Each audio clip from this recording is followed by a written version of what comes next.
दोस्तों, स्वागत है आपका इनसाइट नॉलेज की एक और नई वीडियो में। इस वीडियो में दो बड़ी खबरों के ऊपर हम बात करने वाले हैं, जिसमें हमारी पहली खबर कनाडा से निकलकर सामने आ रही है। वही कनाडा जो लगातार भारत के ऊपर आरोप लगा रहा था, अब उसके ऊपर भारत एक बड़े एक्शन की तैयारी में लग चुका है और कनाडा को FATF में घसीटने वाला है भारत। वहीं इसके अलावा दूसरी खबर भारत और तालिबान से निकलकर सामने आ रही है। अभी सुबह की ही वीडियो में हमने आपको बताया था कि किस तरह से CIA के फॉर्मर ऑफिसर्स की तरफ से भारत के ऊपर यह आरोप लगाया गया था कि भारत तालिबान से मदद ले रहा है पाकिस्तान के अंदर आतंकवादियों को खत्म करने के लिए। वहीं अब खबर आ रही है कि कतर के अंदर भारत और तालिबान के ऑफिशियल्स के बीच में एक बेहद महत्वपूर्ण मीटिंग हुई है। इसके बारे में भी इस वीडियो में हम बात करेंगे। तो चलिए शुरू करते हैं इस वीडियो को। और हाँ, अगर आप चैनल पर पहली बार आए हैं तो नीचे दिए गए सब्सक्राइब बटन को प्रेस कर बेल आइकन को दबा ले, क्योंकि हम दुनिया भर की डिफेंस और वर्ल्ड अफेयर से जुड़ी डेली 14 से 15 खबरें अपने इस चैनल पर अपलोड करते हैं। अगर आप स्टूडेंट हैं तो इससे आपको काफी ज्यादा मदद मिलेगी फॉरेन पॉलिसी को और डिफेंस के मामलों को समझने में। बहरहाल शुरू करते हैं इस वीडियो को। दोस्तों, एक समय था जब भारत और कनाडा के बीच रिश्ते काफी मजबूत हुआ करते थे। भारतीय लोग काम करने के लिए और पढ़ाई करने के साथ ही वहां पर बसने के लिए भी कनाडा को ही प्रेफर करते थे। लेकिन अब समय बदल चुका है। हाल ही में कुछ घटनाओं के बाद से भारत और कनाडा के रिश्तों में खटास देखने को मिली है। दरअसल कनाडा लगातार खालिस्तान समर्थकों के समूहों को शरण देता है और ये समर्थक भारत में लगातार गतिविधियां कर रहे हैं। खास तौर पर पंजाब में हुई आतंकवादी गतिविधियां इसमें शामिल है। ऐसे में अब भारत में कनाडा के खिलाफ एक्शन लेने की तैयारी के लिए भारत कनाडा को जल्द ही फाइनेंशियल एक्शन टास्क फोर्स यानी कि FATF के सामने खड़ा कर सकता है। आपको बता दें, खालिस्तानी समर्थक समूह लगातार पंजाब को एक अलग देश बनाने की मांग करते हैं। वहीं कहते हैं कि सिख राज्य को एक अलग देश होना चाहिए और पिछले कुछ सालों से इन समूहों के द्वारा भारत में कई आतंकवादी गतिविधियां भी की जा रही है। साल 1985 में एयर इंडिया के 185 फ्लाइट में एक बम विस्फोट किया गया था, जिसमें 329 लोग मारे गए थे। जांच के बाद ही पाया गया था कि ये सब खालिस्तान समर्थकों ने ही किया है। इसके साथ ही पिछले कुछ सालों में भी लगातार पंजाब में हत्याएं की जा रही है, जिसमें RSS और हिंदू नेताओं की हत्या शामिल है और ये सभी खालिस्तान समर्थकों के द्वारा की जा रही है। इसके साथ ही साल 2018 में नवंबर के महीने में पंजाब के अमृतसर शहर में एक धार्मिक सभा थी। इस दौरान भी ग्रेनेड से हमला कर दिया गया था। बता दें कि इस हमले के दौरान 3 लोग मारे गए थे और कई लोग घायल हो गए थे। बाद में पाया गया ये सभी खालिस्तान समर्थकों के द्वारा किया जा रहा है। ये घटनाएं अभी भी पंजाब में हो रही है। ये सभी घटनाएं हिंसा को भड़काने, शत्रुता और कट्टरता को बढ़ावा देने का काम करती है। इसी कारण से भारत अब कनाडा के खिलाफ अंतर्राष्ट्रीय स्तर पर एक्शन लेने के लिए तैयार है। FATF की बात करें तो ये एक इंटर गवर्नमेंटल बॉडी है जो money laundering, terrorist funding, international level पर खतरों से निपटने के लिए बनाई गई है। इसका पालन न करने पर कनाडा को रेपुटेशन और इकोनॉमिकल संबंधित क्षेत्र में नुकसान हो सकता है।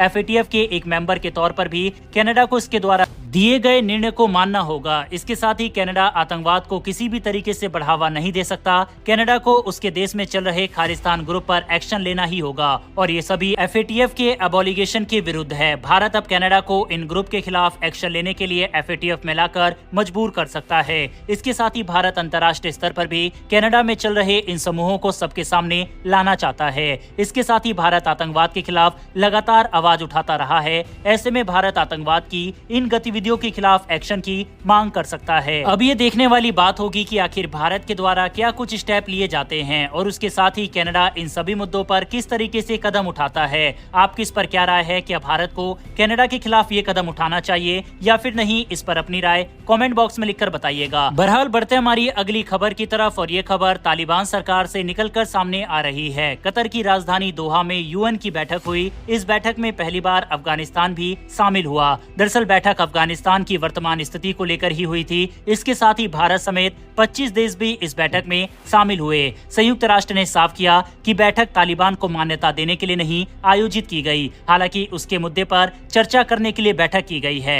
आपको बता दें, कई देशों ने इस बैठक का विरोध भी किया। उनका कहना है कि तालिबान महिलाओं के अधिकारों का हनन करता है और जब तक वह इसे नहीं रोकता तब तक अफगानिस्तान को मान्यता नहीं देनी चाहिए। इसके अलावा भारत के विदेश मंत्री डॉक्टर जयशंकर भी इस वक्त दोहा में ही मौजूद है, लेकिन वह इस बैठक में शामिल नहीं हुए। उनके बदले विदेश मंत्रालय के अधिकारी जेपी सिंह बैठक में शामिल हुए। आपको बता दें, भारत काफी सतर्कता और सूझबूझ के साथ अफगानिस्तान के खिलाफ कदम ले रहा है। भारत ने भी तालिबान को मान्यता देने के मुद्दे का समर्थन नहीं किया।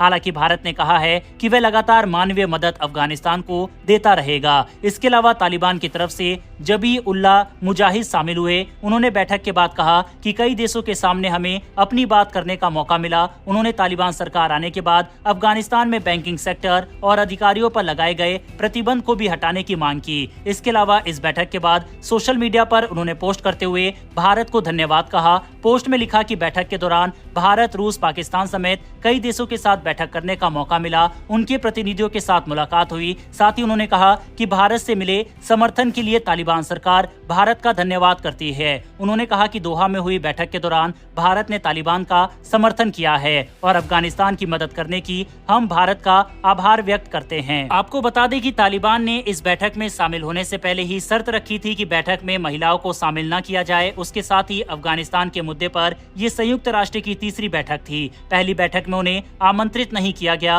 वहीं दूसरी बैठक में शामिल होने से पहले तालिबान ने कई शर्त रखी थी, जिसे संयुक्त राष्ट्र ने स्वीकार करने से इनकार किया था। वहीं बैठक में भारत के अलावा चीन, ईरान, पाकिस्तान, रूस, उज्बेकिस्तान, तुर्कमेनिस्तान, कजाकिस्तान, तुर्की, इंडोनेशिया समेत कई देश शामिल हुए। बैठक के बाद भारत की ओर से अभी तक कोई बयान सामने नहीं आया है। ये देखना इंटरेस्टिंग होगा कि भारत इस बैठक पर क्या बयान देता है। बहरहाल दोस्तों, इस वीडियो में इतना ही। दोनों ही खबरों के ऊपर अपनी राय कमेंट बॉक्स में लिखकर बताइएगा। इन्फॉर्मेशन और वीडियो पसंद आई हो तो वीडियो को लाइक करके हमारी आने वाली डेली ऐसी वीडियो के लिए चैनल को सब्सक्राइब कर बेल नोटिफिकेशन अवश्य दबा लें। फिर मिलेंगे ऐसी एक नई वीडियो के साथ। धन्यवाद। जय हिंद।